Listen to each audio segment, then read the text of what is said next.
So guys, palabas na kami and our next destination is SM Tagaytay. Okay. So guys, pasok na tayo and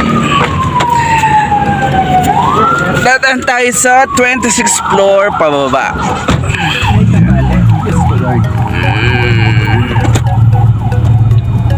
So guys, makikita nyo dito is nagmo-moist yung ano namin kasi sobra talagang lamig.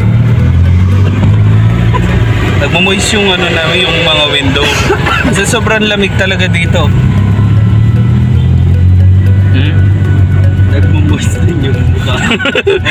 Kaso lang pati pag mumukha ako nagmo-moist.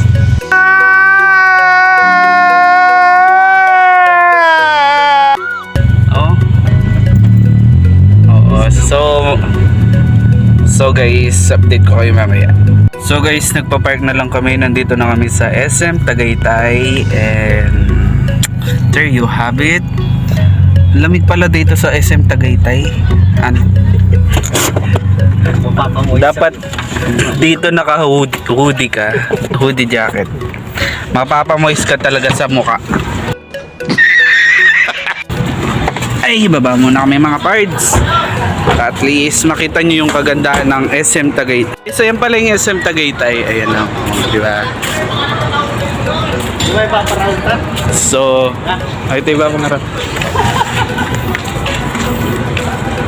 So guys, papasok na kami nito sa SM Tagaytay. Damn! Ang lamig dito, sobra. Salad 5 dindo, 25 pesos. Napaka-welcoming naman dito sa Tagaytay. So guys, dito na kami sa supermarket ng SM Tagaytay.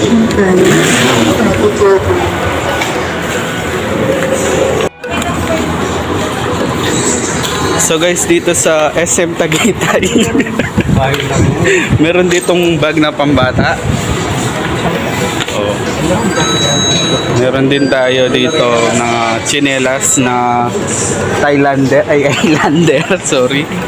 Islander ako. Oh. Ganda dito sa Tagaytay, oh. SM Tagaytay.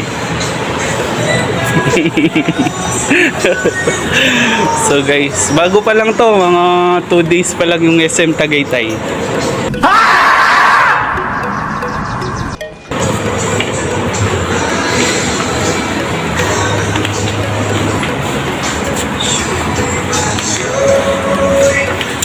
So guys, follow Precious Kim Reyes.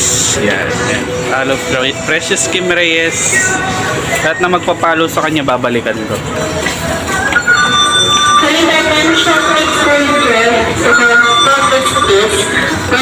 Kung mura at quality na tsinelas ang hanap nyo, dito na kayo sa SM Tagaytay. O, diba? Kung ang hanap nyo mga guys is pang-alis na tsinelas, dito na kayo sa SM Tagaytay. Yung ilaw ay papundat-pundat at malapit na magpundi. Dito na kayo sa SM Tagaytay. Meron tayong 75, 70, 190 at 165, 150. Dito na kayo. Nandito na kami sa SM Tagaytay. Kung naghahanap kayo ng mga quality na tsinelas, dito na kayo. Ito ay nagkakahalaga. Magkano to? 25 pesos. 15 pesos. Dito na kayo. Nice. Oh my God! Wow! Dito lang po sa SM Tagaytay to. Kung nilulubog man sa inyo, ito na ang bilhin nyo. 265 lang. Quality na. Sa mga gustong bumili ng maagang pangregalo sa Pasko, 23 days na lang. Bumili na tayo dito sa SM Tagaytay. Yan, quality po, branded. Nanginginig kami sa lamig dito sa SM Tagaytay mga pards. Gay malamig na tapos naka-open pa ng ano, yung mga aircon nila dito, ang dami. Ang daming bumibili mga parts, di mo mabilang. Tingnan mo parts, ang dami. Dito yung area parts ng mga uniform, mga damit na pang araw-araw. And then dun naman yung counter, mga parts. So parts, tapos na kami bumili and dito na kami sa counter. Palabas na kami guys. Thank you sa SM Tagaytay. Kikita nyo, nagmumoy sa labas. Nandito kami sa bandang kaliwa ng Tagaytay. Bali banda doon guys, nandun na yung Bulkan Taal. Yan, mapapansin nyo, damang-dama mo yung Bulkan Taal dito. Sige. Nakasakay na tayo dito and mga ilang minutes lang nandun na tayo sa Batangas tanaw ko ganyan. Kaya, sa ano, Batangas yung Tagaytay. Batangas eh.